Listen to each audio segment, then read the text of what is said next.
মুখ্যমন্ত্ৰী মহোদয়ে গৌৰৱৰ পাকিস্তান লিংক হওক বা জুবিন গাৰ্গৰ মৃত্যুৰ তদন্ত গোটেইবিলাকতে ৰাজনীতি কৰি আছে। কেইদিনমান পূৰ্বে সাংবাদিক মেলতে কৈছে, মই ৰাজনীতি কৰা মানুহ, কোনটো ইছ্যু কেতিয়া ৰিলিজ কৰিব লাগে মই জানো।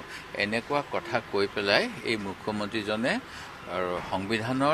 সংবিধান ৰক্ষাৰ, দেশৰ অখণ্ডতা প্ৰভুত্বতা ৰক্ষাৰ শপত লোৱাৰ পিছতো নিজৰ দলটোৰ ৰাজনীতিৰ কাৰণে আমাৰ দেশৰ সংবিধান জনগণৰ লগত কম্প্ৰমাইজ কৰি আছে, অসমীয়া মানুহৰ অন্তৰত আঘাত দি আছে, আৰু ইয়াক মই তীব্ৰভাৱে নিন্দা কৰিছোঁ। প্ৰথম কথা এইটোৱে চাওক, তেখেতে কৈছিলে 10 ছেপ্টেম্বৰত ৰিপৰ্ট দিব গৌৰৱ গগৈ বিষয়টো লৈ, কিন্তু গৌৰৱ গগৈ ডাঙৰীয়ায়ো যিমান তেখেতক ধৰিব লাগিছিল মই ভাবোঁ ধৰা নাই। এতিয়া শেহতীয়াকৈ সেইকাৰণে তেখেতৰ ইমান উৎপাত হৈছে, কৈছে যে এটা ডিফেমেশ্যন কেছ দি দিয়ক। মই ভাবোঁ গৌৰৱ গগৈ ডাঙৰীয়াই এটা ডিফেমেশ্যন কেছ দিয়া উচিত, কাৰণ এনেকৈ তেওঁ ভিত্তিহীন কথা কৈ কৈ আমাৰ দলটোৰ, আমাৰ নেতাজনৰ ইমেজটো বেয়া কৰিবলৈ উঠি পৰি লাগি আছে, আৰু যিমান পৰা যায় তেওঁলোকৰ এই ছ'চিয়েল মিডিয়াত এইবিলাক কথা দি থাকিব, আৰু তাৰ ফলত আমাৰ দলটোৰ ইমেজটো বেয়া হ'ব। সেইটোৱে তেওঁৰ ষড়যন্ত্ৰ।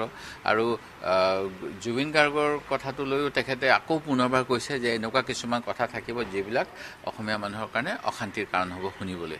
এইবিলাক কথা তেওঁ কিয় কৈ আছে, কেলৈ গম পাইছে মই নাজানো, আৰু তেখেতক নিশ্চিতভাৱে ইয়াৰ অৰ্থই হ'ব যে যিবিলাক আমাৰ এছ আই টি মানুহবিলাকে তেখেতক খবৰ লিক কৰি আছে।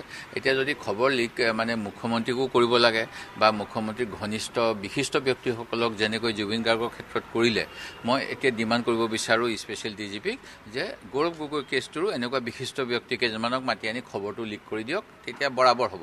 নহ'লে এতিয়াতো মই কৈয়ে আছোঁ যে অসম আৰক্ষীয়ে বিজেপিৰ কথামতে কাম কৰে। তাৰতো প্ৰমাণ আছেই। 2019 চনত যেতিয়া জয় বাংলাদেশ বা শ্লোগান দিছিল বিধানসভাত, তেতিয়াতো কটন কলেজৰ 6জন অসমীয়া ছাত্ৰই তেখেতৰ বিৰুদ্ধে পাণবজাৰ থানাত কেছ দিছিল। সেই কেছটো দিছপুৰত মুখ্যমন্ত্ৰী থাকে কাৰণে বিধানসভাখন দিছপুৰত কাৰণে পাণবজাৰ থানাৰ পৰা দিছপুৰ থানালৈ আনিলে। দিছপুৰ থানালৈ অনাৰ পিছত আজি 2019ৰ পৰা এতিয়া 2024-25লৈকে 6-7 বছৰ কিয় পেলাই থৈছে? বিজেপি চৰকাৰৰ কিবা কিবি কথা হ'লে তেওঁলোকে একো একশ্যন ল'ব নিবিচাৰে। সেই গতিকেতো আৰক্ষী যে বায়েছ হয় এইটো প্ৰমাণেই কৰি আছে। কিছু সময় পূৰ্বে মুখ্যমন্ত্ৰী ক'লে যে তেওঁ ৰাইজে প্ৰথমতে বিধানখন চাব আৰু ৰজাই পাছত চাব বুলি চাওক, এই মুখ্যমন্ত্ৰী মহোদয় এনেকুৱা এটা গণতন্ত্ৰৰ প্ৰতি তেওঁ কোনো ভাল ভাৱ নাই। তেখেতে গণতান্ত্ৰিক দেশখনত কিছুমান কথা কয় যিবিলাক কথা কেতিয়াও এজন নাগৰিকৰ কথা হ'ব নোৱাৰে, আৰু বিশেষকৈ দায়িত্বত থকাজনৰ। তেওঁ ৰজাৰ নিচিনা ব্যৱহাৰ কৰে, আৰু এনেকুৱা ৰজা কিন্তু আমাৰ দেশৰ পৰা চৰ্দাৰ পেটেল যোৱাকালিয়ে নেকি যোৱা পৰহিয়ে তেওঁৰ যিটো আমি দিৱস পাতিলে, বিজেপিও তেওঁলোকৰ হিৰ' বুলি কয়, চৰ্দাৰ পেটেলেই 560খন সামন্তীয় ৰজাৰ ব্যৱস্থাৰ পৰা ভাৰতবৰ্ষক মুক্ত কৰি স্বাধীন ভাৰতবৰ্ষক কৰিছিলে। সেই কথাটো পাহৰি গ'লে নহ'ব। আৰু কালি দেখিছোঁ আমাৰ মৰিগাঁও সমষ্টিৰ বিধায়ক, তেখেতে জনজাতি হিচাপে তিৱা জনজাতি, তেখেতক যেনেকুৱা তাচ্ছিল্য সুৰত আপুনি এই তিৱা ৰজাবিলাক কৈছে, এনেকৈ কৈ এতিয়া আমাৰ যিটো সাংবিধানিকভাৱে কিছুমান পৰম্পৰাগত ৰজা ৰখা হয়, তিৱা ৰজা বেলেগ আছে।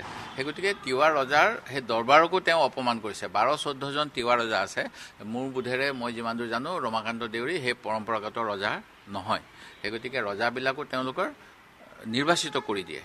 সেই নিৰ্বাচিত ৰজাজনকো অপমান কৰিছে, আমাৰ বিধানসভাৰ সদস্যজনকো ৰজা বনাই পেলাই অপমান কৰিছে, আৰু মুখ্যমন্ত্ৰী কি হৈছে মই নাজানো, এনেকুৱা তাচ্ছিল্যমূলক কথা কাণ্ডবিলাক কৰি ফুৰিছে। মইতো কওঁ যে এইটো ৰমাকান্ত দেউৰীক এনেকৈ কৰি পেলাই তেখেতে বিধানসভাক অপমান কৰিছে। তেওঁ বিধানসভাৰ বিধায়কহে হয়, নিৰ্বাচিত, তেওঁ ৰজা নহয়।